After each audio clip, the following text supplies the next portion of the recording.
আসসালামু আলাইকুম, welcome to my channel. অনেক দিন যাবৎ ভিডিও করি না, বড় ভিডিও, লং ভিডিও। আমার বাগানটার আপডেটটাও তোমাদের দেই না।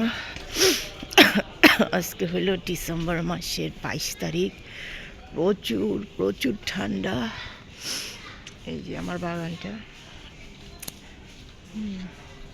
এবার আমি এখানে ছাওয়া পড়ে গেছে বড় বড় গাছের কারণে আমি এখন বেশি একটা গাছপালা করি না। তো আশা আছে একটা নতুন কোনো কিছু করার।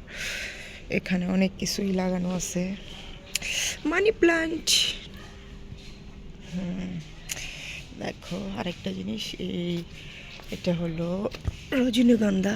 এটা হলো নতুন নতুন বসছে আমার বাগানে। আর নিচে হলো দিছি পচা সার। আর এটা আমার খালাতো বোনের বাসা থেকে আনছি, শর্ট ভিডিওতে দেখছো।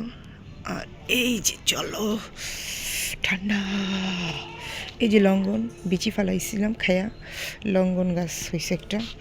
প্রায় লঙ্ঘন অনেক দাম দিয়ে নিয়ে আসছিলাম, কিন্তু আলহামদুলিল্লাহ অনেকগুলো হয়েছে। মোটামুটি লঙ্ঘনের বাগান হয়ে যাবে আল্লাহর রহমতে, যদি আল্লাহ চায়।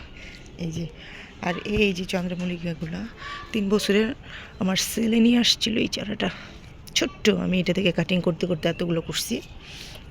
এই যে সকাল সন্ধ্যা। এইটা আমার খালাতো বোনের বাসা থেকে আনছিলাম ডাল। মাশাল্লাহ খুব সুন্দর ফুল ফুটছে। এই যে আমার কাছে আরেকটা চন্দ্রমল্লিকা, দেখো। আর ওই উপরে বাথরুমের ছাদের লাগাইছি আমি একটা সিঁড়ির ব্যবস্থা করবো।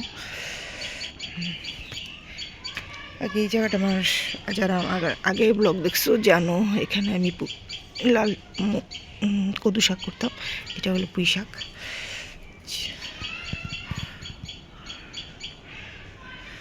এটা আমার কাঁঠাল গাছ, এখনো কাঁঠাল আসেনি, আশা করি আসবে ইনশাল্লাহ।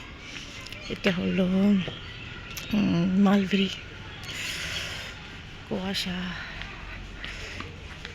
এটা আমার একটা কচু গাছ।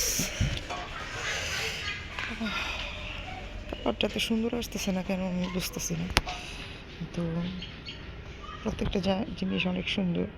কালারটা একদম কেমন ঘোলাটে আসতেছে, প্রাণবন্তর আসতেছে না এই ফুলটার। আঙ্গুর গাছটা কাইটা শেষ করে দিয়েছি। এখানে হলো হলুদ গাছ লাগাইছিলাম, অনেক বছরের একটা গোলাপ গাছ আছে। যারা আমার ব্লগ দেখো তারা তো জানোই।